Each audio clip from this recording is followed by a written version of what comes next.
Okay, so let's begin talking about some of the characteristics of the disorder. We can talk a little bit about the prevalence, incidence of the disorder, what common symptoms are, just to give us a sense of how the disorder is defined. So as I begin to talk about this, I'd like to talk a little bit about what's been referred to as the Mona Lisa of asylum art. And the Mona Lisa of asylum art are a series of paintings that were completed by a artist by the name of Wain. Wain was popular in the late 1800s, early 1900s in Great Britain. Wain was an illustrator, and he started by illustrating a variety of different persons and objects. But then beginning around 1896, he started painting what are called anthropomorphized cats. And if you look at these slides, you'll see the examples of these anthropomorphized cats. He liked actually hanging out in cafes, watching people interact, seeing the clothes that they wore, and then actually recreating those appearances, but in the form of cats, typically standing upright with very large eyes. These paintings of cats, drawings of cats, became extremely popular in England in the early 1900s, and in fact they gained popularity in the US as well. Wain took a trip to the US where the Hearst magazine chain became very interested in his drawings, wanted to include them. So he became very, very famous as a result of these drawings. At the same time though, in his 20s and 30s, he started developing some unusual symptoms. He had some examples of what are called delusions, that is irrational beliefs, ideas.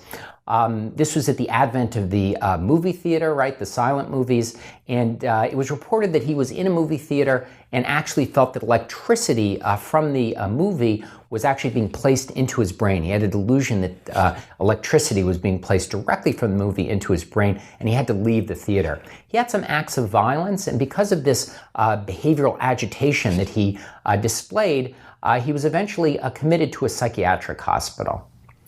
The psychiatric hospital he was committed to was a paupers unit of the hospital and was pretty restricted in terms of his access to general activities of daily life.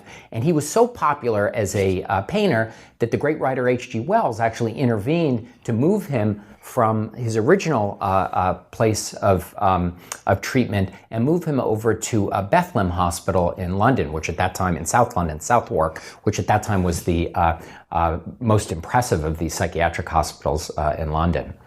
Why Wain is important, though, is that there is some thought that he may have suffered from schizophrenia.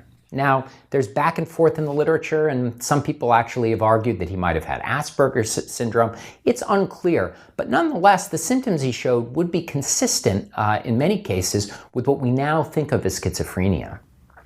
As part of his disorder, he became more erratic in his behavior, he developed delusions, and his paintings similarly started exhibiting some unusual signs. So if you look at some of his other paintings as his illness developed, we can see the development of very large eyes on his cats that could perhaps suggest something about paranoia.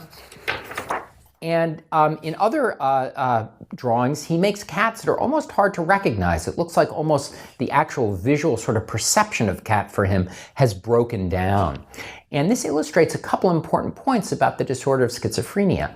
Number one, it illustrates very clearly that the disorder tends to oscillate. You tend to have severe symptoms followed by periods of relative quiescence where there are very few symptoms, then the symptoms reemerge.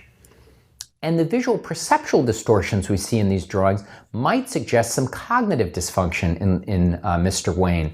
And cognitive dysfunction is a highly characteristic aspect of people with schizophrenia. That is an inability to perceive things in the environment, to remember things, to pay attention. So he may have been exhibiting those symptoms as well.